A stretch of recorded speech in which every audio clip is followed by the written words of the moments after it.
Contohnya ketika itu Anda beli kopi di warung kedai di jalan gitu ya. Ya kan? Oke, ini saya persempit lagi lah pertanyaannya.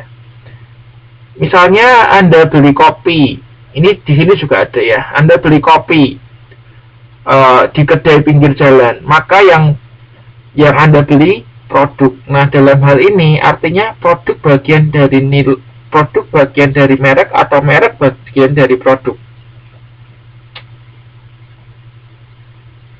Oke, saya mau tanyakan lagi nih. Saya persempit lagi. Kalau Anda beli kopi di pinggir jalan, ya, itu kira-kira di sini produk bagian dari merek atau merek bagian dari produk.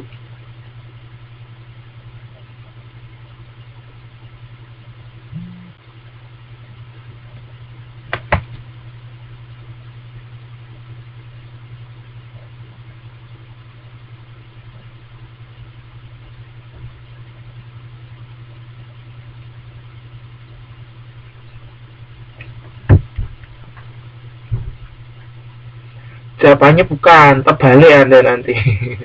Oke, coba saya kasih pertanyaan yang kedua. Kalau Anda beli kopi, ya kemudian Anda belinya di Starbucks, ya. Nah, itu kalau itu mana? Artinya merek bagian dari produk atau produk bagian dari merek.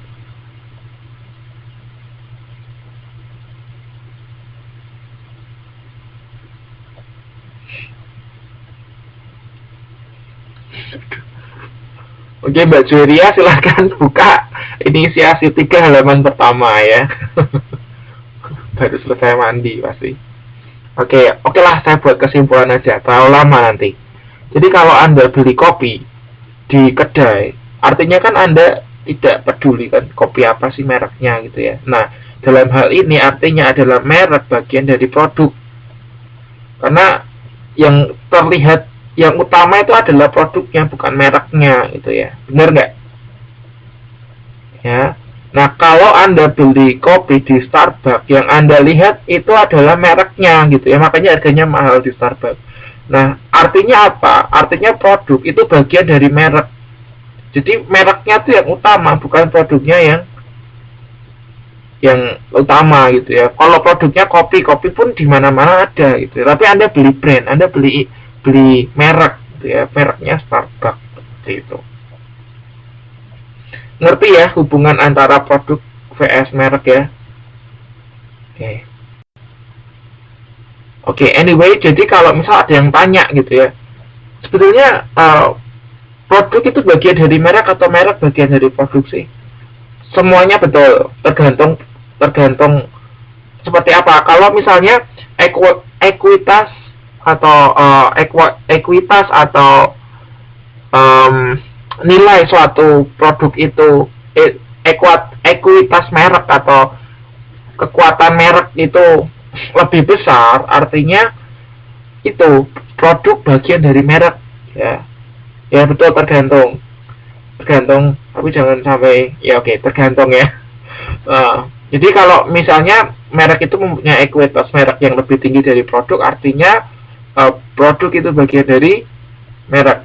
Nah, kalau sebaliknya, kalau ekuitas mereknya itu atau nilai mereknya itu lebih rendah dari produk, ya berarti adalah merek bagian dari produk gitu ya, karena yang utama adalah produknya, seperti itu.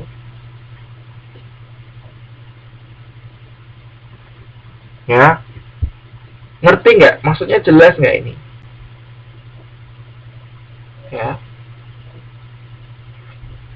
oke. Oke, diulang. Nanti Mbak Jueria lihat itu ada rekamannya aja ya.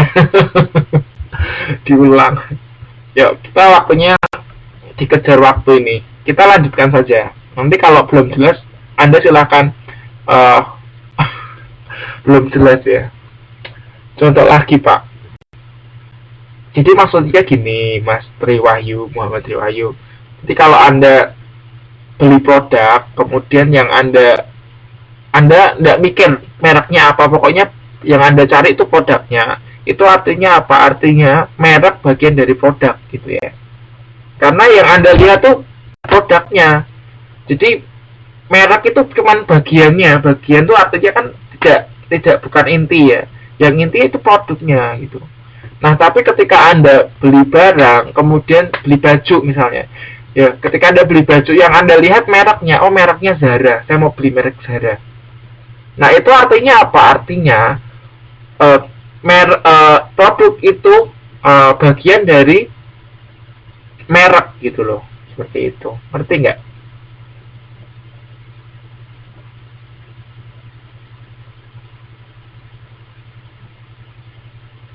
Jadi tergantung ekuitas merek. Kalau ekuitas mereknya itu kuat, artinya produk itu bagian dari merek gitu ya. Nah, ketika ekuitas mereknya itu lebih rendah, artinya merek itu bagian dari produk, seperti itu.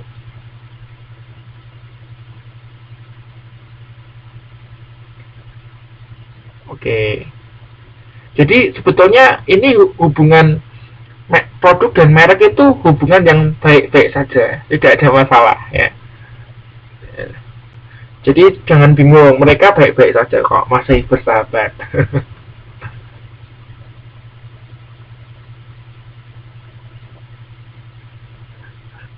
Oke ya, ngerti ya maksudnya ya. Oke, kalau ngerti saya lanjutkan nih, karena masih ada beberapa pertanyaan. Oke, lanjut. Produk individu. Oke, sekarang silakan Anda baca bagian yang kedua, di bawahnya produk sebagai nilai, itu yang di bawah itu ya, yang di bawah gambar buletan itu Anda akan baca mengelola produk individu. Nah, silakan Anda baca tentang mengelola produk individu. Nah, setelah Anda baca, Anda pahami, kemudian Anda kasih contoh lain. Kalau ini kan sudah ada contohnya di sini, ya. Anda kasih contoh lain. Contoh produk individu itu seperti apa? Oke, Kuaitian.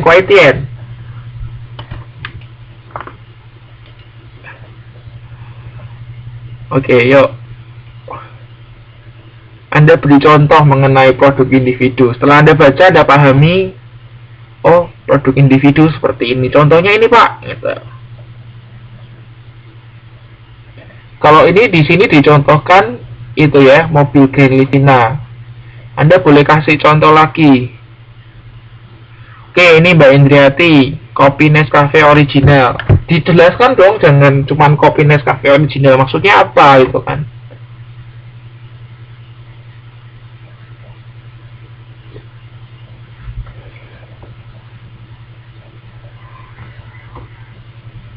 Maksudnya apa Mbak Indriati ini, kopi Nescafe original nih maksudnya? Dijelaskan lagi dong.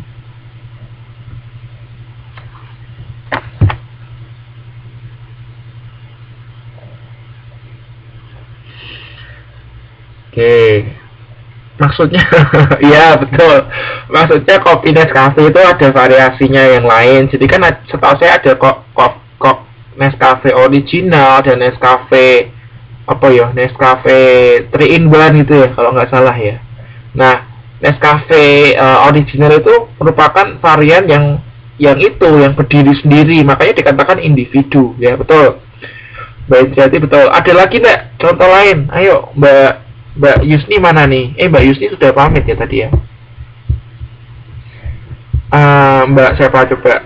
Atau Mbak Yusni masih ada ternyata. Oke, Mbak Rizka, yuk Mbak kasih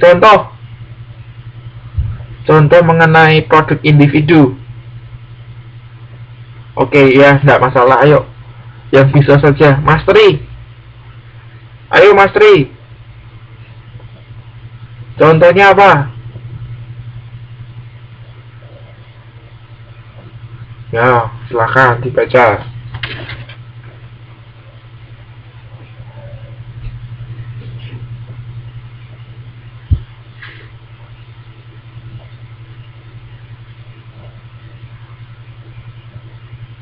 Kuaitian.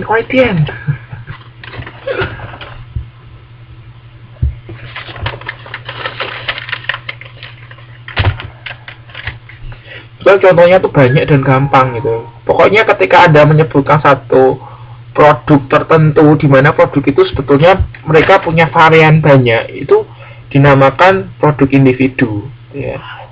Banyak sekali produk.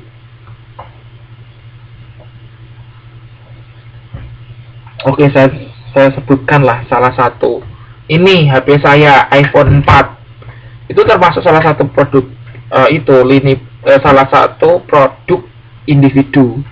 Nah, karena apa? Karena ini satu varian dari begitu banyak varian.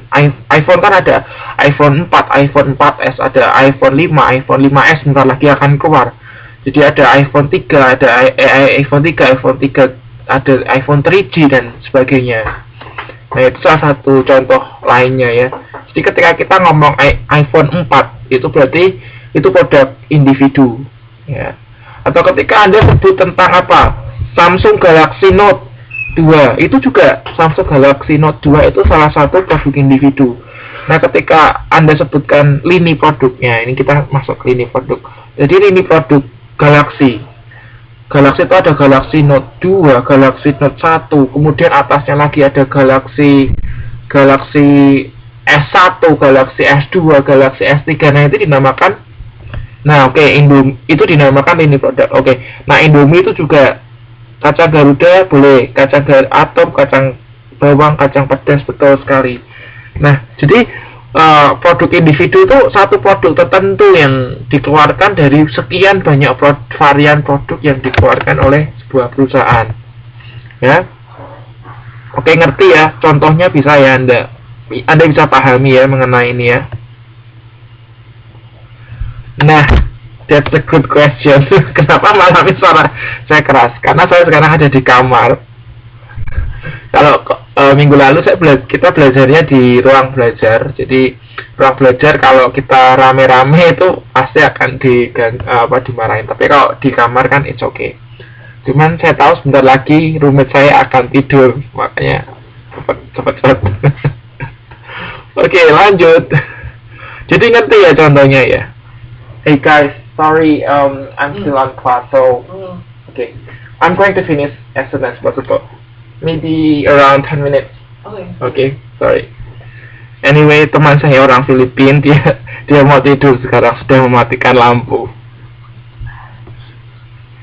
Apa ini konsep GND?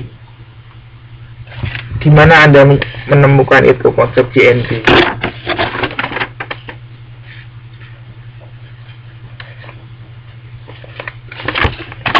Mbak Arik,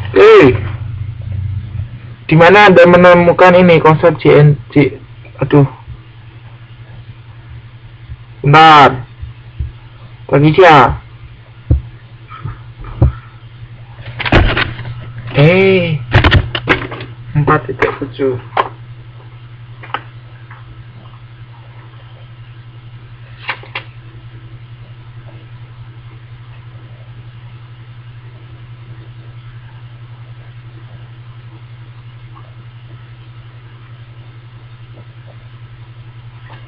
dibaca aja ya, saya bacakan ya.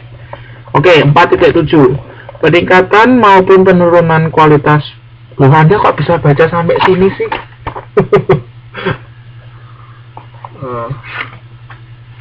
Anda bacanya buru-buru. Oke, enggak apa-apa. Peningkatan maupun penurunan kualitas perlu memperhatikan konsep just noticeable difference. Seperti dikutip Solomon, konsep yang ditemukan psikofisik abad ke-19, N. Weber menyatakan bahwa disadari tidaknya sebuah perubahan tergantung pada intensitas stimulus yang pertama. Untuk memahaminya, coba kita berandai-andai dengan mengkuantitatifkan kualitas. Sebetulnya Anda bisa pahami kok ini mengenai konsep GND. Nanti Mbak Arik baca ini gampang. Anda baca, nanti kalau Anda belum memahami silakan ditanyakan lagi. Ini tapi ada penjelasannya mengenai GND ya. Nanti Anda baca sendiri. Nanti kalau nggak ngerti, tanyakan lagi ya. Oke, karena ini ada beberapa kok Mbak Dwi Jayanti mengatakan apa ini?